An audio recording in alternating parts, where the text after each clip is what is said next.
So guys, let's discuss this question. Question is, deflationary gap can be corrected by increasing the level of AD. Deflationary gap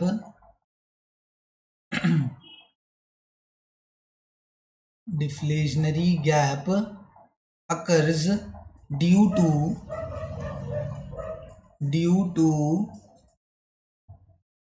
to deficient demand. Deficient demand होने की वजह से जो deflationary gap है वो हमें देखने को मिलता है. What is deficient demand? Deficient demand होता है जैसे हमारा ये एग्रीगेट डिमांड है and this is my aggregate supply curve.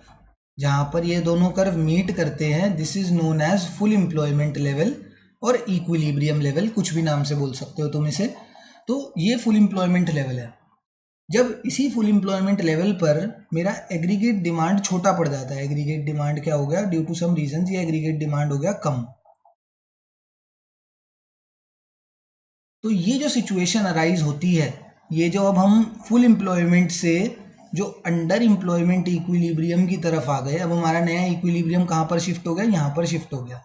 तो जब हम फुल एम्प्लॉयमेंट से अंडर एम्प्लॉयमेंट इक्विलिब्रियम की तरफ आ गए, इसको क्या बोला जाता है, अंडर एम्प्लॉयमेंट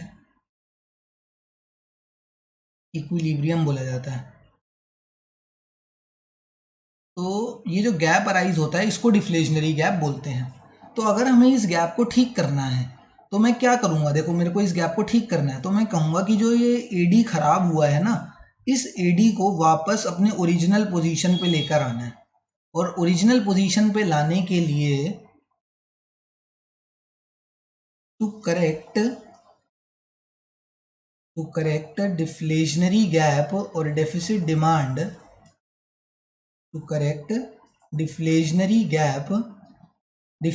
गैप को करेक्ट करने के लिए मैं क्या करूँगा, I will increase the level of AD. मैं क्या करूँगा, मैं एडी का लेवल, एग्रीगेट डिमांड का लेवल इंक्रीज करूँगा. कैसे एग्रीगेट डिमांड का लेवल इंक्रीज होगा वो बात भी बताता हूँ, बट पहले यहाँ पर ये समझो, क्योंकि हमें अंडर एम्प्लॉयमेंट पे थे, हमें फुल एम्प्लॉयमेंट की तरफ जाना है. तो हमें ये जो हमारा लो लेवल ऑफ एडी देखने को मिल रहा है, ये लो लेवल ऑफ एडी मैंने अपने आप से नहीं बनाया है, ये डिफ्लेशनरी गैप की वजह से ही जो एग्रीगेट डिमांड है. डेफिसिट डिमांड का मतलब ही क्या है कि डिमांड कम हो जाना. तो एग्रीगेट डिमांड का कम हो जाने को ही डेफिसिट डिमांड कहते हैं. और अगर हमें इस कम जो डिमांड हो गई है ड्यू टू सम रीजंस, हमें नहीं पता किस रीजंस की वजह से ये डिमांड कम हो गई है, तो उस डेफिसिट डिमांड को करेक्ट करने के लिए हमें ये एग्रीगेट डिमांड जो लोअर लेवल पर है, मतलब ये जो एग्रीगेट डिमांड लोअर लेवल पर है, इसको इंक्रीज करना पड़ेगा.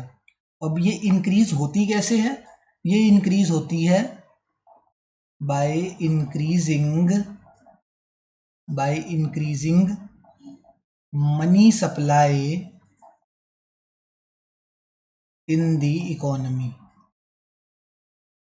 या money supply in the economy बोल लो, और बाय इंक्रीजिंग द डिस्पोजेबल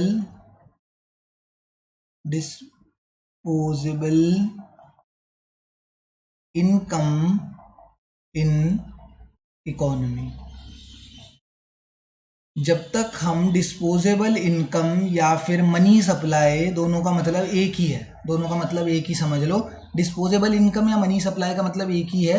इन दोनों का मतलब होता है होल्डिंग्स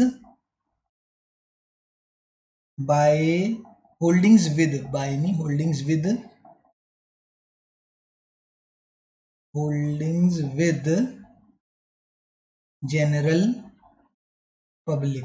जो जनरल पब्लिक है उसके पास जितने पैसे हैं, उसके पास currently at this point of time कितना पैसा है उसके हाथ में, that is known as money supply और डिस्पोजेबल इनकम.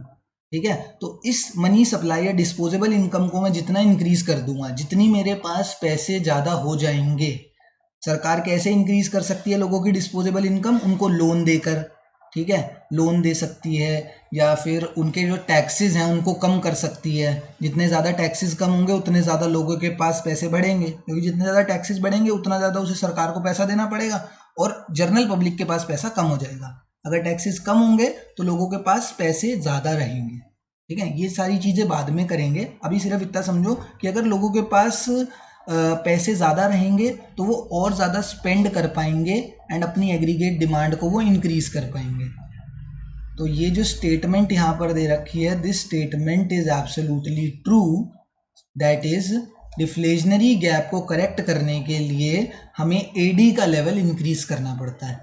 बट अगर और तुमसे और डिटेल में पूछा जाए या तुम्हें और क्यूरियोसिटी हो क्यों कैसे एडी का लेवल इंक्रीज होता है, तो एडी का लेवल इंक्रीज करने के लिए हमें मनी सप्लाई या डिस्पोजेबल इनकम जो है इकोनॉमी के अंदर उसको इंक्रीज करना पड़ेगा। जितना ज़्यादा लोगों के पास में हाथ में पैसा होगा उतना ज़्यादा वो खर्चा करेंगे, उतना ही ज़्यादा वो एग्रीगेट डिमांड को बढ़ाएंगे। जितना ज़्यादा खर्चा होगा उतना ज़्यादा एग्रीगेट डिमांड बढ़ेगा। ठीक है ना, थैंक यू।